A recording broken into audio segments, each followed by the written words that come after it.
Show. I'm glad you've made the connection and are with us today. I'm Lori Fitz, your host, and our goal of our show is to explore a wide range of topics that challenge us to see ourselves, our community, and the world around us that gets us thinking, gets us talking, gets us feeling something, and perhaps inspired or challenged to go out and do something because we've gotten the connection and we want to make a difference. We've been talking with my good friend, Michael John Peace, who is with us today. Welcome, Michael John. Always a pleasure. He is my co-host today. He invited me to one of his productions that he's doing in partnership with the Center for Victims of Torture. And I was so moved by the presentation that I wanted to bring the executive director in.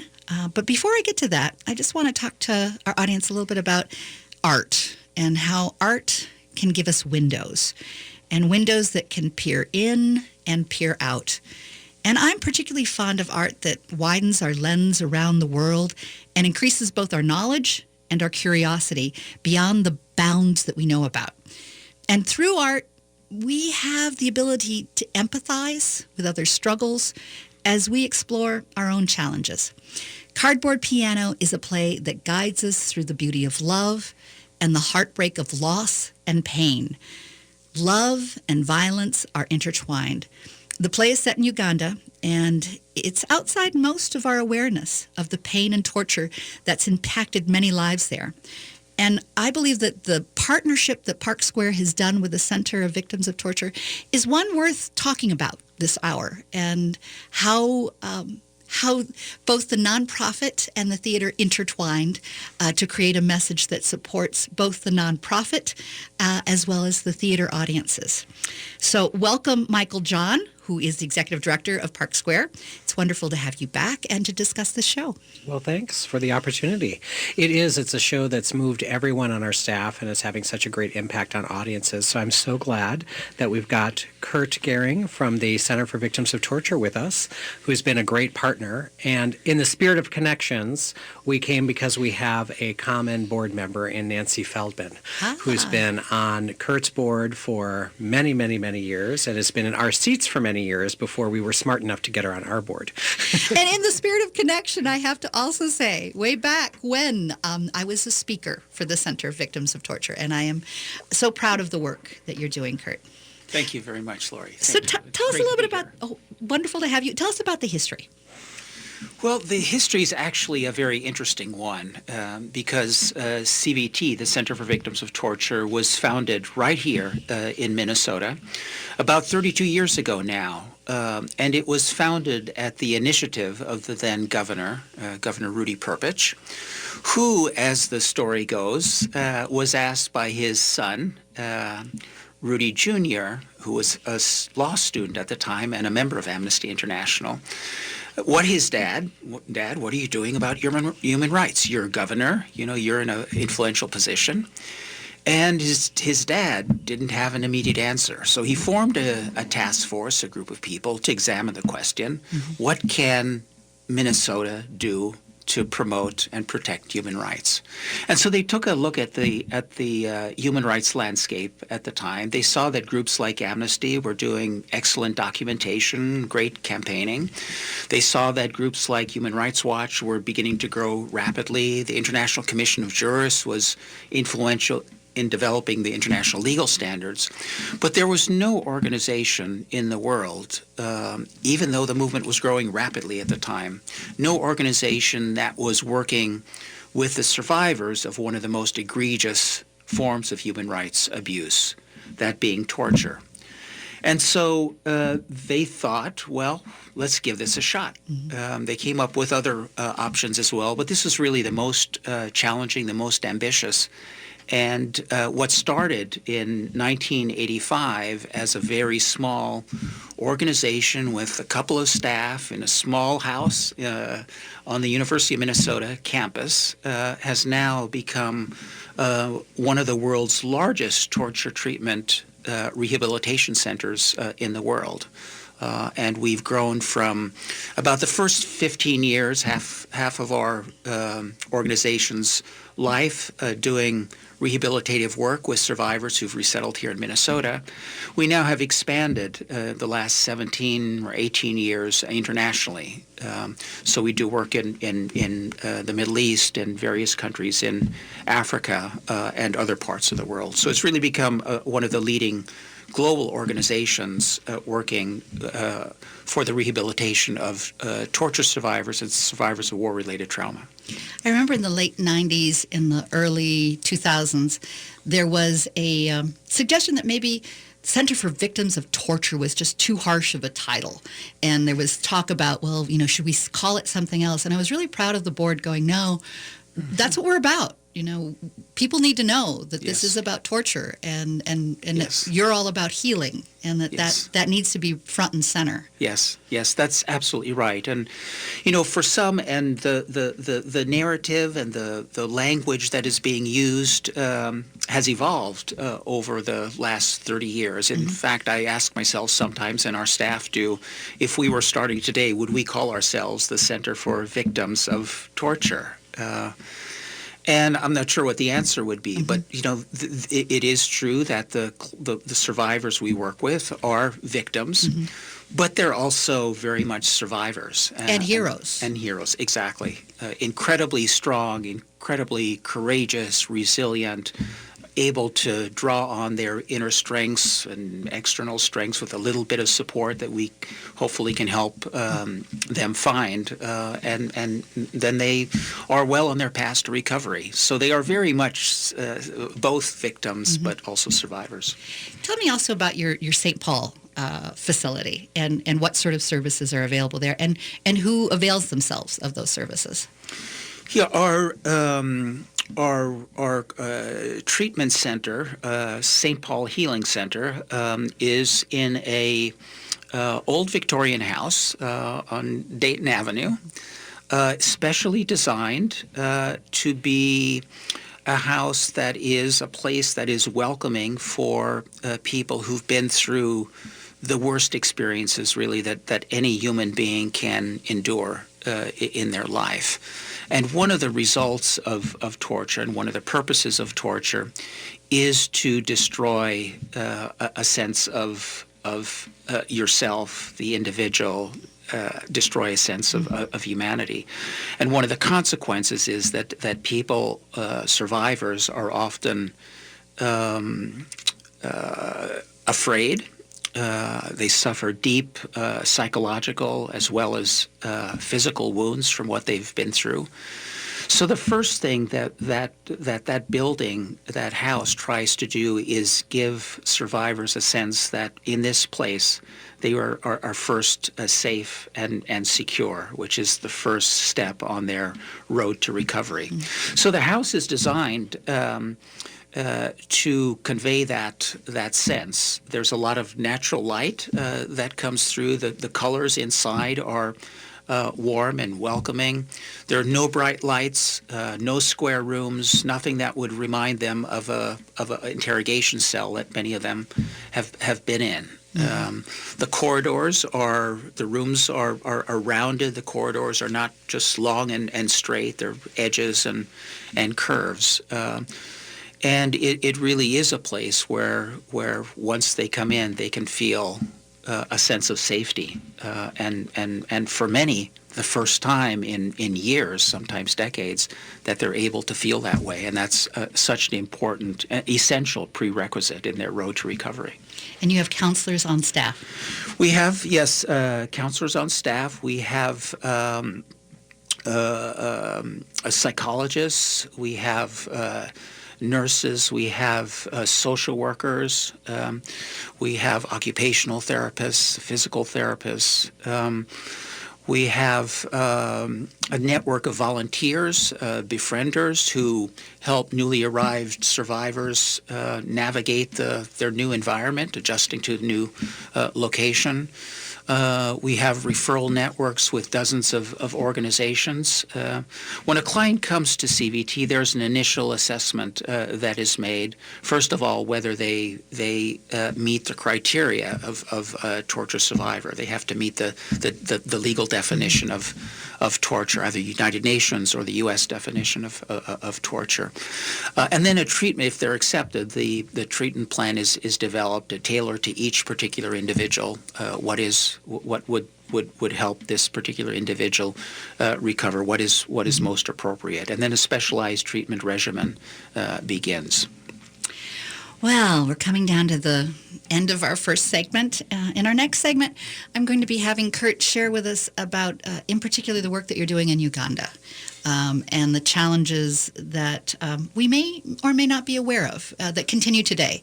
And in a 15-year span, giving us a little historical context that will paint the picture for us in better understanding the foundation of Cardboard Piano.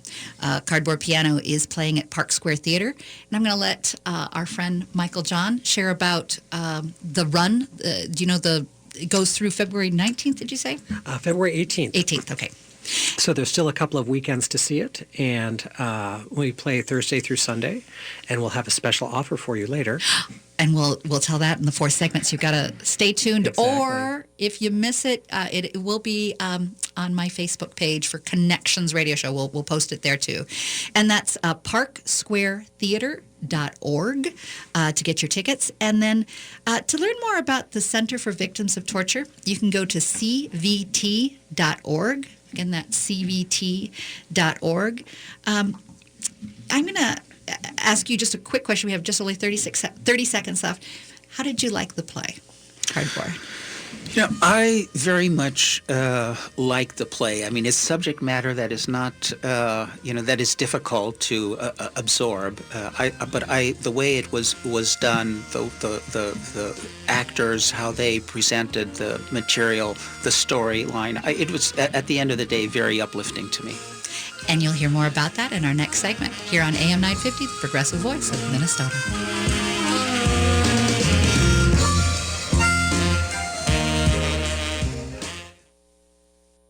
Our Twin Cities culinary scene has a lot to celebrate, and that's just what we're going to do on February 25th at the Pantages Theater. The Charlie Awards is the local culinary version of the Academy Awards for the Twin Cities restaurant industry. Proceeds from the event go to Open Arms, a nonprofit that delivers healthy, made-from-scratch meals to people with life-threatening illnesses. Your ticket to the award ceremony is also your passport to the after party, with food, drinks, entertainment, and a chance to hobnob with the current and previous Charlie's winners. Following on the heels of the Charlies, just 2 weeks later on March 12th, a VIP reception and dinner will be held at Open Arms. So mark your calendars. February 25th for the awards and after party, and March 12th for the VIP event. To buy tickets, go to info@charliesexceptional.com and be sure to check out the fun on our website, charliesexceptional.com. Now on display at the Museum of Russian Art is an exhibition of beautiful icons and sacred art from the 19th century called Russian Sacred Art, Connecting Heaven and Earth.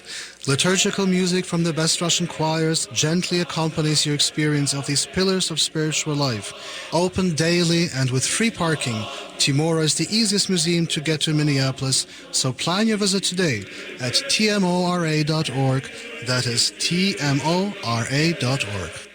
A Weekend to Break Free is a dynamic self-discovery weekend retreat that supports you with self-mastery techniques to overcome stress and anxiety in your life. Taking place at the Minneapolis Hilton at the Mall of America, the retreat goes from February 16th to the 18th, and you can register at breakfreeworkshops.com. Anxiety, stress, and feeling overwhelmed can keep us from fully expressing ourselves and freely living our life with meaningful connections. Our fears not only can create isolation, they're also toxic to our health and well-being. We do have the power to break free from stress. At the Break Free Workshop Retreat, you'll learn Bill Courtwright's 7 steps to stress mastery and how to implement each step. Bruce Van Horn will be teaching you techniques from his best-selling Worry No More book. This retreat is focused on you and ways to support breaking free into a more fulfilling and freeing life to lead. Make your investment in you and register at breakfreeworkshops.com. Stages Theater Company presents Leo Leone's Frederick on stage January 19th to February 19th. Bring a little one and cozy in this winter for the charming story of Frederick as he shows us that everyone has something special to give the world. This musical adaptation of the Caldecott Award-winning book will delight the heart and tickle the imagination. Located in downtown Hopkins, Stages Theater Company continues its season in the heart of imagination. For tickets, visit stagestheater.org. That's stagestheater.org.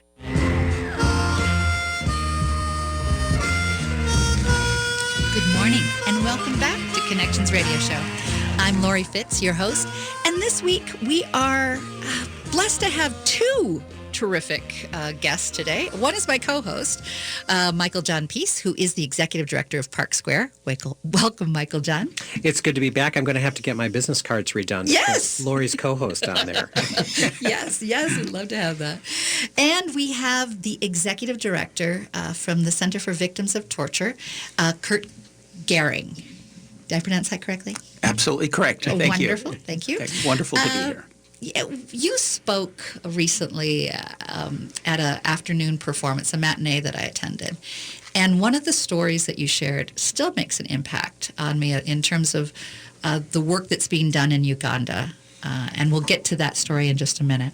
If you could paint the picture for us about what's happening or what has happened in Uganda that sets the stage for Cardboard Piano. I think it's really helpful to get context, especially when you see the show, you understand so much more from the perspective of the historical. So if you could share a little bit about last 20 years, essentially. Yeah. Well, that context is a war, essentially, between a resistance group called the Lord's Resistance Army and the government of Uganda. The difficulties took place, the conflict took place mostly in the north of the country, north of Uganda at the time. And the purpose was to create more autonomy for the Acholi people who live in that area. Ostensibly, that was one of the purposes. It was also to establish a system of government based on the Ten Commandments. But what happened, it was one of the most brutal conflicts anywheres of I think, almost any time, and especially some of the methods that were employed. Kind of bizarre that it's based on the Ten Commandments with thou shalt not kill, I thought was right in there. Totally. Yeah. And it's a conflict that is characterized by extreme brutality, and perhaps in particular known for its use, the Lord's Resistance Armies, and also a strange title for an army, its use of child soldiers, which numbered, and their estimates, but somewhere between, and estimates range between 20,000 and maybe even up to 100,000 during this period between 1987 and 2006. The worst period was the late 1990s and the first 5 years in the 2000s. And to just give that context for relatability, Bloomington has about 100,000 people. I mean, the town of Bloomington, if every single person in Bloomington was a child terrorist. Yeah. And these kids, and they were victims. Kids. Yes. They're victims, but they were abducted from their families. They were forced to be porters, carry goods and supplies for the army. They were forced to become child soldiers. Girls who were also abducted were forced to become sex slaves to LRA, Lord's Resistance Army commanders and fighters. Many of them became pregnant as a result of the rapes that they endured. And then bringing that child back after the conflict wound down. So it's the entire population of the north of the country was displaced during that period, but one of the central features, was how child soldiers were used to further the aims of the LRA.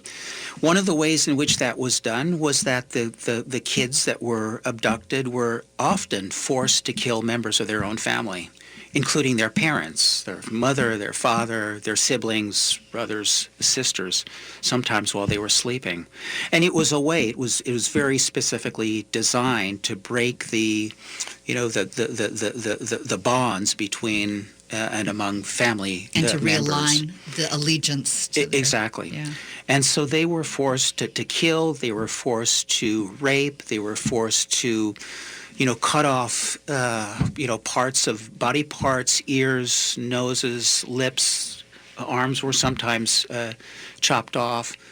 So they were forced to do this, and if they didn't do it, they themselves would often be killed. But by doing it, they also became perpetrators. So they're victims and perpetrators. So it becomes very, very complex and complicated.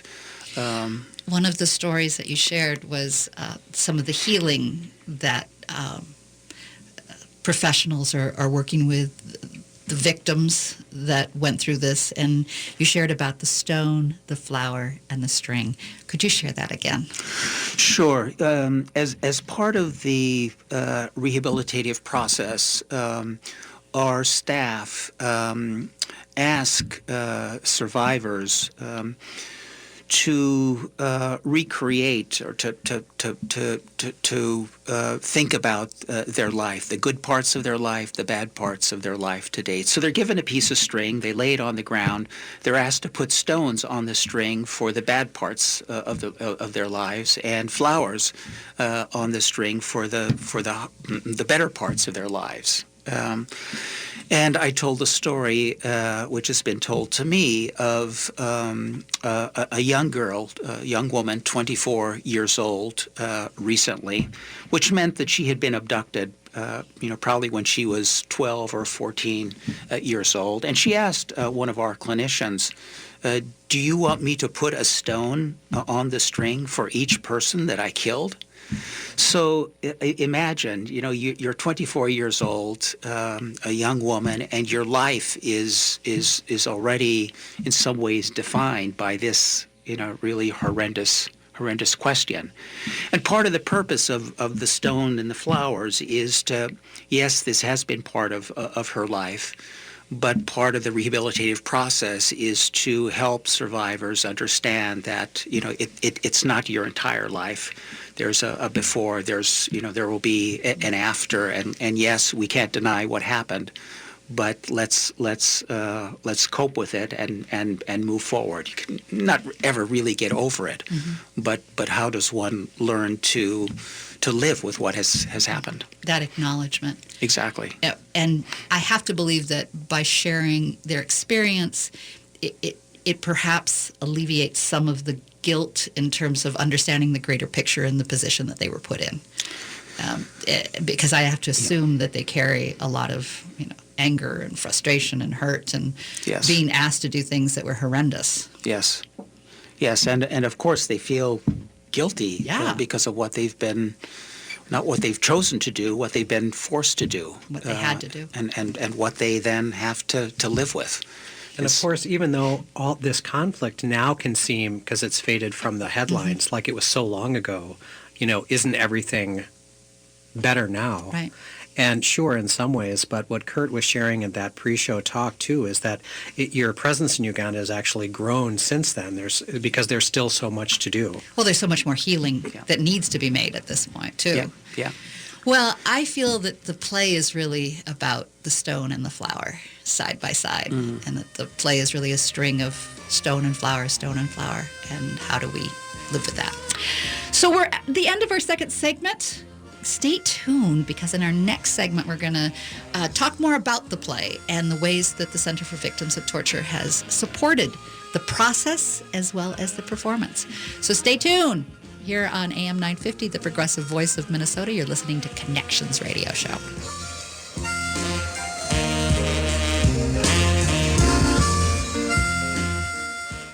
A Weekend to Break Free is a dynamic self-discovery weekend retreat that supports you with self-mastery techniques to overcome stress and anxiety in your life. Taking place at the Minneapolis Hilton at the Mall of America, the retreat goes from February 16th to the 18th, and you can register at breakfreeworkshops.com. Anxiety, stress, and feeling overwhelmed can keep us from fully expressing ourselves and freely living our life with meaningful connections. Our fears not only can create isolation, they're also toxic to our health and well-being. We do have the power to break free from stress. At the Break Free Workshop Retreat, you'll learn Bill Courtwright's 7 steps to stress mastery and how to implement each step. Bruce Van Horn will be teaching you techniques from his best-selling Worry No More book. This retreat is focused on you and ways to support breaking free into a more fulfilling and freeing life to lead. Make your investment in you and register at breakfreeworkshops.com. Hi, this is Ken Hagelin, president of Minnesota Hospice, inviting you to listen to our new show airing on AM 950 on Saturdays from noon to 1. Our team from Minnesota Hospice will continue our series titled Lifting the Veil, revealing the spiritual truths about dying and death, and discussing a new perspective on aging. Please join us Saturday from noon to 1 for the new Minnesota Hospice show and learn more about us online at minnesotahospice.com. Located in the vibrant Lynn Lake neighborhood in Minneapolis, the Jungle Theater sparks meaningful dialogue through compelling stories, meaningful acting, and exquisite design. The Jungle is more than just a theater, though. It's a community that inspires empathy and reflects our changing world. This winter, experience the magic of the Jungle with a duet of dynamic one-person plays. First is Ishmael, in which one actor gives a tour de force of the many voices of Herman Melville's classic novel Moby Dick, accompanied by members of the bluegrass band Pert Near Sandstone. Ishmael is on stage January 13th through February 4th. Next up, from February 10th through March 4th, is New York Times critics' pick, My Mother Has Four Noses, written and performed by acclaimed singer-songwriter Jonathan Brooke. This show is the beautiful and heartbreaking tale of Jonathan's final 2 years together with her mother, who was battling Alzheimer's. Buy your tickets now by going to jungletheater.com or treat yourself to a subscription for the 2018 season by calling the box office at 612-822-7063. With your AM 950 weather, I'm Brett Johnson.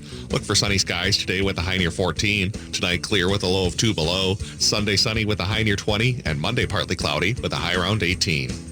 The Downtowner Woodfire Grill is the Eat Local Minnesota restaurant of the week. They have daily fresh seafood specials, fire-roasted meals, exquisite pizza, and half-price bottles of wine Mondays and Tuesdays except on Excel Energy event nights. They have gift certificates available too. Located at 253 West 7th Street in downtown St. Paul. More at downtownerwoodfire.com.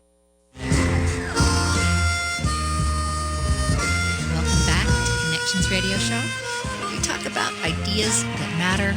We also celebrate art and we celebrate things to do. And I highly recommend going out to see Cardboard Piano at Park Square. It is a very moving show. And today we have both my co-host, Michael John Peace, who is the executive director of Park Square. Welcome. Glad to be here. And we have Kurt Gehring, who is the executive director for Center for Victims of Torture, that is a support to the Cardboard Piano. But we also wanted to have him on just to be able to share about the good things that you're doing and the programs that you support.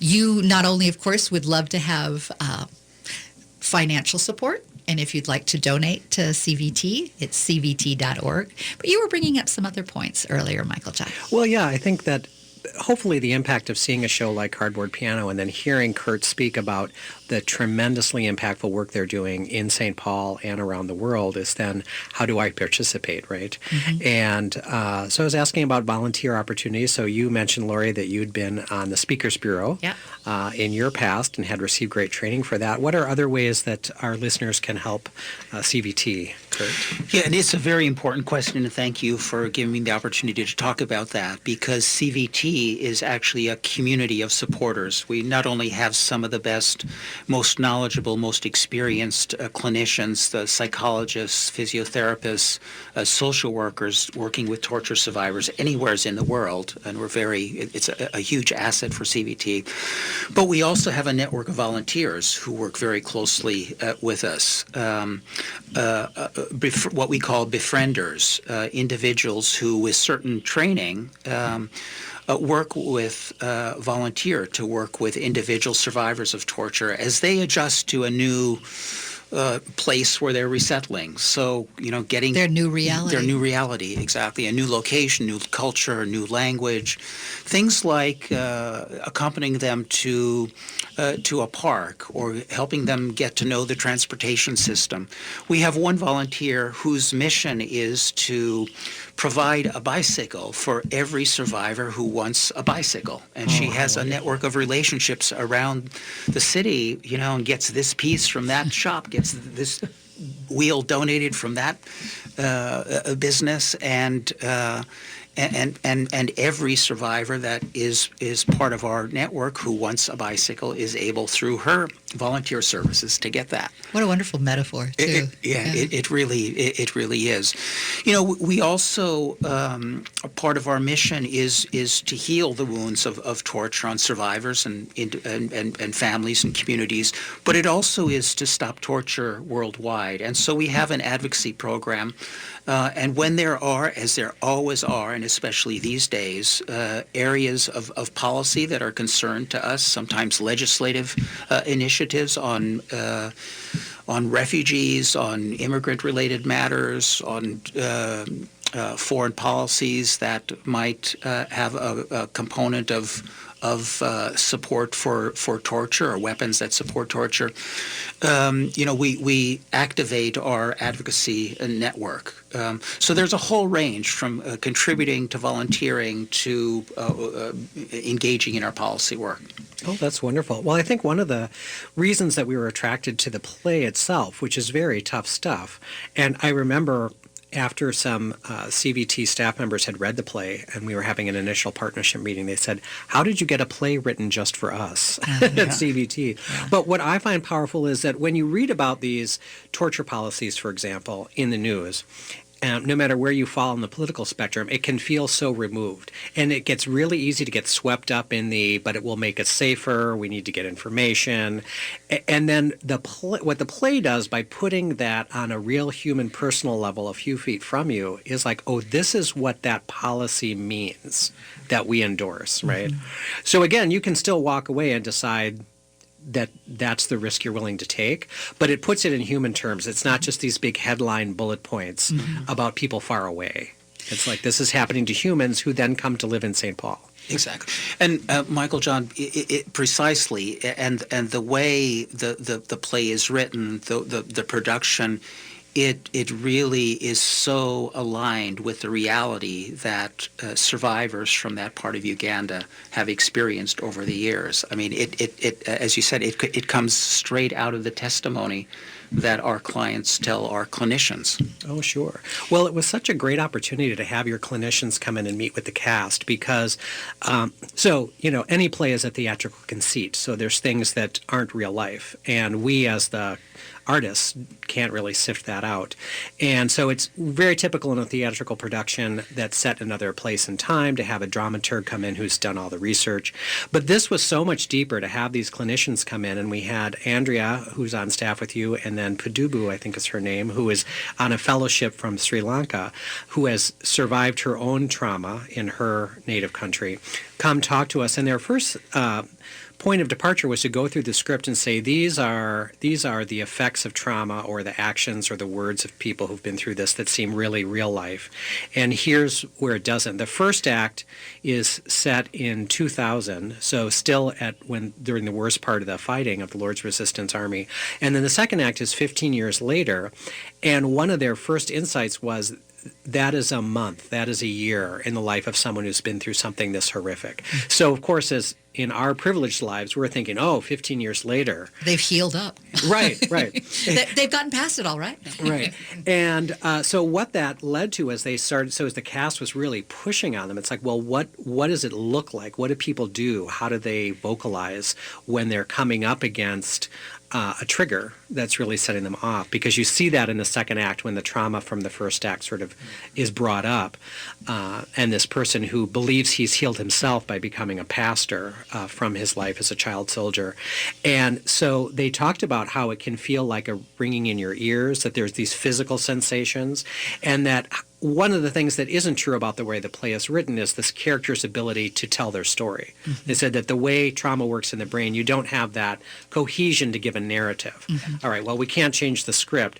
But what the sound designer could come in with and say, well, we can create that sound that it creeps up on the audience. Like at these moments, you hear the ringing in this character's ears. Mm-hmm. And there can be a light cue where you sort of can say, all right, now we're in the larger room having conversation, and now this is sort of an interior piece of what's happening with this character. So that and some of the physical tells that we learned, were really just propelled it. And those of us who'd seen the world premiere production, it was quite a different play, because that production didn't have the benefit of that. Plus, it's madness putting on a world premiere, so we don't want to fault them.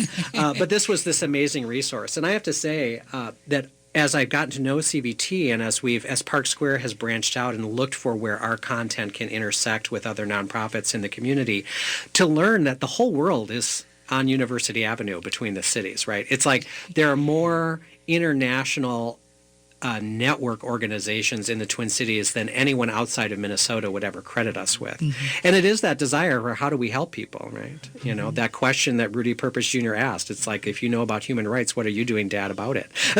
Yeah. No, I always say on that last point, Michael John, that it's not a coincidence that CVT was not just founded here, but in some ways thrived here. Mm-hmm. It wouldn't have happened the same way in other places for some of the reasons that you mentioned. And you're absolutely right about the internationality as well. I think last year CVT saw clients from about 40 different countries. Many of them are African. There are many Middle Eastern, many Asian, different parts of the country. But it is truly a broad spectrum of the globe. Right. Talk to me also about the art in your lobby. There were some beautiful pieces. Well, Kurt probably knows more where they came from. They're from CVT's collection of artwork that I believe has been created by clients. Yeah. So it was a great opportunity when we were sort of just exploring how, what form does a partnership take? And we said, well, we have this lobby. And then someone said, oh, our offices and our healing center is filled with this art. So that was a great opportunity. And is art created specifically as part of any of your programs, or was this sort of ancillary to what clients are doing on their own?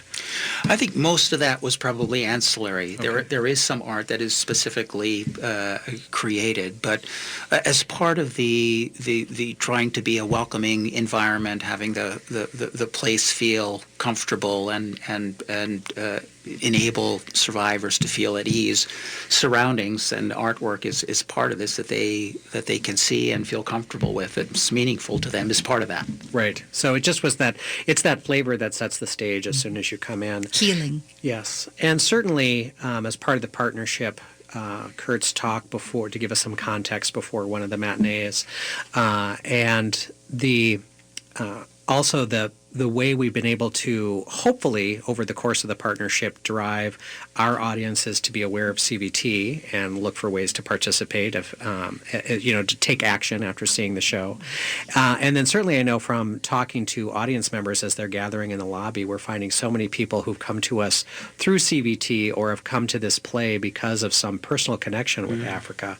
Again, you would never know it to look at our still mostly white state to see how many people have traveled there, have hosted foreign exchange students, or what have you. Yeah, it's fascinating, all those connections that exist in this town, and that play really brings it up. I talked to 30 or 35 people Friday night before the show, and each one of them had a personal experience with Uganda itself. I was like, well, talk about specific, not just the continent of Africa, not just war-torn conflict. I also like that you're asking the audience about their statements that you have posted up, that you're able to go and write a statement about what is it that what does forgiveness mean to you, and there are a couple others. Mm-hmm. How did that go for folks when you're asking them about that? Well, and I really took your cue, Lori, and said, why don't you do this before you go in to sort of set your mind up, and then come back and revisit these questions. after intermission or after the show, because again, we start on a very, we're privileged, we're safe, we're going to theater, so you start on a pretty soft level for what does it mean to forgive, and then you see the capacity with which people need to forgive others, and for what, and for themselves. Yeah. And I think to your image of that stone and the flower, it's also, in the child soldier thing, is they're victims and perpetrators, but we all are victims and perpetrators on some small level, if not great levels in our lives. So to the degree to which we need to give forgiveness is also the degree to which we still need it from someone else. So the play really sits those two ideas right next to each other and lets us look at it.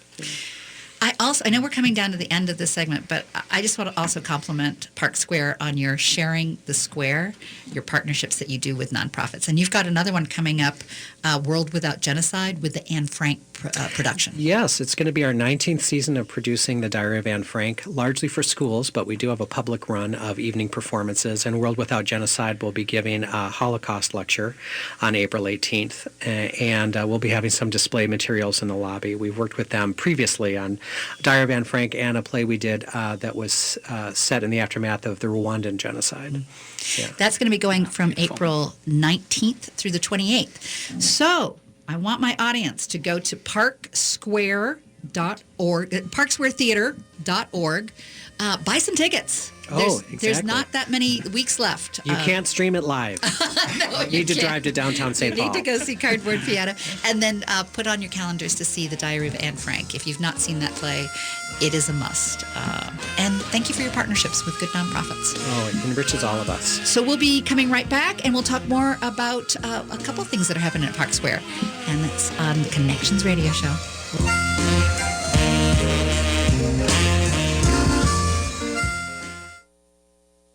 A Weekend to Break Free is a dynamic self-discovery weekend retreat that supports you with self-mastery techniques to overcome stress and anxiety in your life. Taking place at the Minneapolis Hilton at the Mall of America, the retreat goes from February 16th to the 18th, and you can register at breakfreeworkshops.com.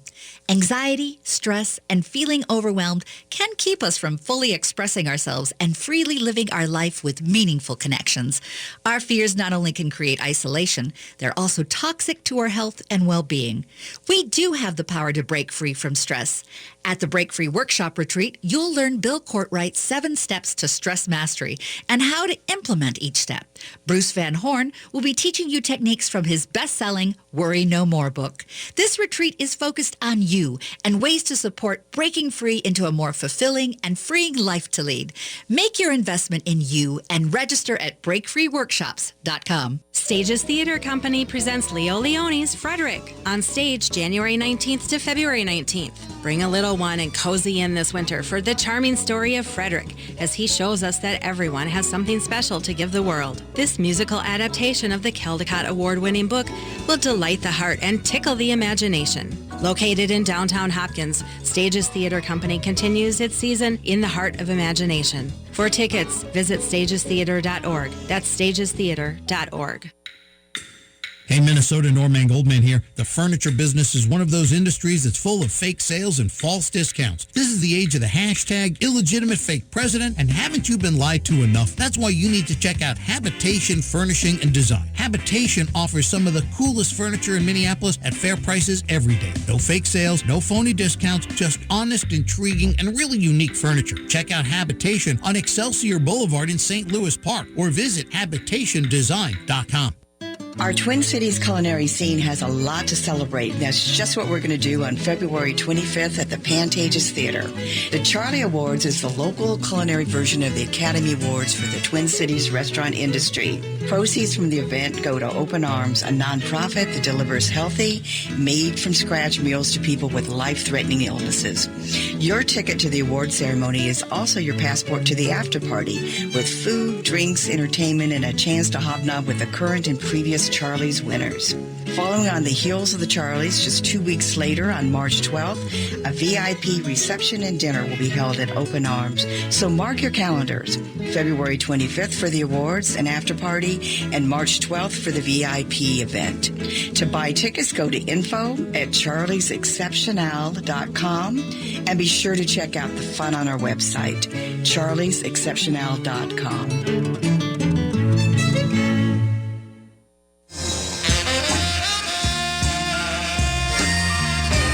Welcome back to Connections Radio Show. I'm Lori Fitz, your host, and this week we have been having a great conversation about a wonderful nonprofit, the Center for Victims of Torture, and the great partnership that Park Square Theater is making. It's making the connections between nonprofits and arts and ways to work together. I have Michael John Peace, who is my co-host today. Welcome, Michael John.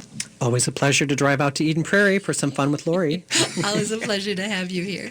And we have the executive director of the Center for Victims of Torture, Kurt Gehring. And Kurt and Michael John, I'd love to have you just share with me what were some of the really positive things for each of your audiences that the whole was greater than the sum of its parts, that together, what are some neat things that came out of this partnership experience? And either, you want to start, Kurt? Sure. Well, for me, one of the immediate things that comes to mind is the way this partnership has allowed one of the messages of CVT to come through to a larger and a different audience than we normally reach. You know, we're always striving to increase our support base, increase the knowledge and awareness of the work of the organization. And many of us feel CVT is one of Minnesota's best kept secrets. And so we're always looking for ways to get the word out.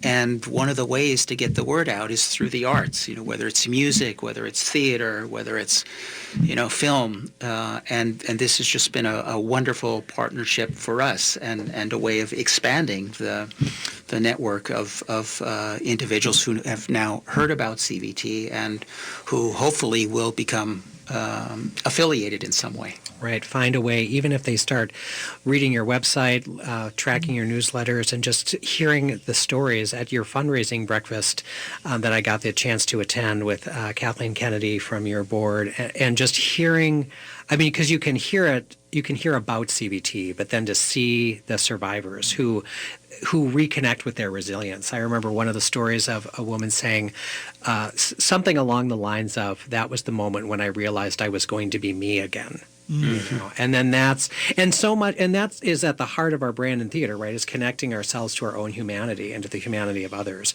That sense of there is me and building empathy. And then for us, we're one of St. Paul's hidden jewels. I often tell people, we're fond of saying we love our subscribers. We just wish they had friends, because they seem to enjoy the fact that we're hidden. And I'm like, can't we be a jewel that everyone can see? I would like that. So this opens us up too, as well, to CVT supporters and to people who aren't theater going is maybe not a part of their usual life, or certainly downtown St. Paul or Park Square in particular. But then also, I think one of the reasons the show has so impacted our staff and our board as an artistic outcome is because of the just untold richness of that conversation with your staff, and it really brought the art to new levels. Which, if the art doesn't work, then none of the partnerships and none of the community impact works. It has to be great art, and so it's been so great because of the way CVT contributed to it. So I'm hoping that we see those ripples out over time. Yeah. And I'm looking forward to your next season as well. Yes. I know there's mischief in the air already of looking at partnerships. This whole model of sharing the square, it's the wonderful thing about collaboration is the outcome that you can get. But of course, we're all frightened of it because it's 5 times as much work as just doing your own thing, right? Mm-hmm. But then you're always giving your own message to your own audience. So anytime we can do this. Now, not every show lends itself to deep, meaningful cross-sector partnerships, as this season's Dot and Cardboard Piano do. But it's a stance. And certainly Dyer Van Frank, again, which is another story that is frequently dismissed. Like, we all know it, we've heard it, mm-hmm. right? What's its value? It's like, well, as we're learning with all these new refugees that keep coming to Minnesota, the value so often I will never forget, the story is about 5 years old, but it still is happening when we get students from Lighthouse School of Nations or LEAP Academy who have been in refugee situations. They may or may not have come from a culture that denies the Holocaust. They have that unit in school. They come to see the Diary of Anne Frank, and they see a family in hiding, in real fear. And that's the connecting point for them, right? Because it's like, we've been through that. And I'll never forget a handwritten note from a girl from Somalia who, after seeing the show, said, "I'd never heard of this Anne Frank, but today I met the first white girl who understands me." And you're thinking, well, we did our mission. We can go home now, right? Yes. So it is important that these stories keep being told. But we do have fun coming up. Right. So and we also have Holocaust deniers in our midst, and it's just a good reminder that exactly. Well, and the frightening thing with as Holocaust survivors fade from life and from the scene is that the never forget or this will never happen again seems to be about, well, never will Germans do this to Jews in 1940, right? It's still, these kinds of genocides are happening around the world. So anyway, it's always a story that bears repeating. But we have Pirates of Penzance on the stage starting tomorrow night, or last night actually. So this weekend, and that runs through almost the end of March. And then we're going to close out our season with just, we do a summer mystery often. And we all love Sherlock Holmes. We're doing Ken Ludwig's Baskerville, which is a comic send-up of, in true Holmesian style, but 5 actors play 40 roles. And we have a woman Watson. So Lucy Liu was not maybe the first, but not the last. That's great. That's great. So I also want to make sure the audience knows about the special. For the Cardboard Piano. For Cardboard Piano, because you have until February 18th to see that. You can get 2 tickets for the price of 1. And it is 2F1 is your code to enter online. So when they go to parksquaretheater.org and go to tickets and they're about to check out, there's a little coupon discount code. Yep. And they do 2F1. And then if you're on the phone and you don't quite remember it, you say, I heard the 2-for-1 deal. They'll help you out. So that's 651-291-7005. Terrific. And do you want to give us any highlights for sneak peeks for next season? Oh, there'll be lots to connect about in the 18-19 season. One of the first shows in the fall is the Midwest premiere of a brand new script called The Agitators, about the tempestuous 45-year friendship between Susan B. Anthony and Frederick Douglass. So while we think the intersectionality of the Women's March on Washington and Black Lives Matter is all today's headlines, it's been around for 150 years through generations of agitators. And the stresses and the challenges and the celebrations. Oh, exactly. And they're just great characters, right? And we love history, so we love that. And then we'll be partnering with Girl Friday Productions on a new production of The Skin of Our Teeth by Thornton Wilder. Oh, it's going to be great. Yeah, so all kinds of great stuff. I can't wait till I can share more. And we'll have you back to do that. Yes. Well, Kurt Gehring, Executive Director of Center for Victims of Torture, thank you for your insights and your thoughts and your learnings that you've given us and things to think about in terms of healing and what's available to help us support you. Thank you, Lori, so much for giving me the opportunity to talk about this work. Tremendous. And my friend Michael John. Yes. Great shows. I'm looking forward to Pirates coming up. I'll be going to that show, as well as advocating for folks before it closes. This is a don't miss, the Cardboard Piano. Very moving. Come prepared. Come prepared to think and to feel and to struggle a little bit with it. But it's not depressing. It takes you away. Yeah. It does put you in another world. So come on the journey. Yeah. Well, you're listening to AM 950, the progressive voice of Minnesota, and you're listening to Connections Radio Show, where we talk about ideas that matter and challenge you to think about going out and doing something. So have a good week. We'll catch up next week.